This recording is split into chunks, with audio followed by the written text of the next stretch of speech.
G'day, welcome to the Nerdy Dad channel and the rewind review of the 5th episode of The Bad Batch, Rampage. I'm having such a blast going back and rewatching the first season of The Bad Batch. And despite the series being over a year old, I'm going to quickly flash up a spoiler warning here so that nobody goes on a rampage. Okay.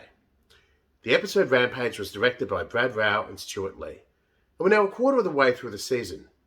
And this episode introduces us to a major character, Sid, and an idea, mercenary work, that is going to inform much of the rest of the first season, if not the whole series going forward, because we did see Sid in the Bad Batch trailer for season 2, and she delivers most of the voiceover on that trailer. The Batch at this point are learning how to be a child's guardian. They give Omega her own comm, and probably more important, they give her ground rules before she leaves the ship. After the Batch encountered that bounty hunter on Pantora, they're looking for information on that bounty hunter, and that brings them to Ord Mantell, looking for a contact that Echo had heard of named Sid. Look, it turns out that Sid is the Trandoshan that runs the cantina, and it turns out that only Omega is intuitive enough to work that out. As I said before, she is a Trandoshan, like Bosk, this guy from The Empire Strikes Back. Sid is an information broker, and she doesn't provide that information for free. She introduces the Batch to the idea of doing mercenary work. Their first job is the rescue of a child named Muchi, who's been kidnapped by Zygerian slavers. Sid forgot to say a child what. Now, for those who need a refresher on the Clone Wars, actually it doesn't matter.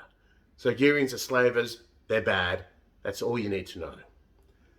On the way to the job, Wrecker continues to have headaches. I've made a comment about that every time something happens with his head, so we all know where this is going. Well, pardon me. The Batch survey the slaver camp and assume that Muchi is the Follene child they see with a group of other Follene prisoners. The Follene are the same race as Prince Sizor from the Shadows of the Empire Legends crossover.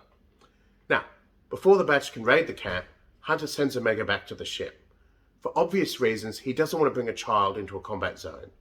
Omega, of course, impetuous child that she is not happy with that decision. She is cut from the same cloth as the Batch, Boba Fett, and the rest of the clone army, after all. Echo is caught off guard and is knocked down by a monstrous flying creature called a Brezak. The rest of the Batch are responding to this, and they are surrounded and captured by the Zygerians. In a quiet moment back on the ship, Omega modifies her clone trooper doll to look like it's a member of the Bad Batch. But the quiet doesn't last. A group of Zygerians enter the ship to search for more clones. She manages to escape the slavers, and they never know she was there. She tries to reach the older members of the Batch on their comms. When they don't answer, she goes back to the ridge they surveyed the camp from. From there, she can see that her shipmates have been captured. Omega is resourceful. Echo manages to tell her to go for the Batch's gear. However, she realizes she can't make it without a diversion. Omega sees a juvenile Rancor in a cage and releases it. In the chaos, the Batch escapes and retrieves their gear. When Omega tells the Follene child, "It's okay, Muchi. We're here to take you home." The older Follene tells her that the child isn't Muchi. Muchi is the Rancor. The Batch now realize that they have to take a Rancor back to Sid to obtain the information they need.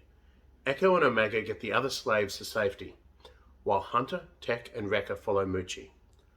While getting the slaves to safety, Omega retrieves an energy bow that will become a signature weapon from one of the fallen Zygerians.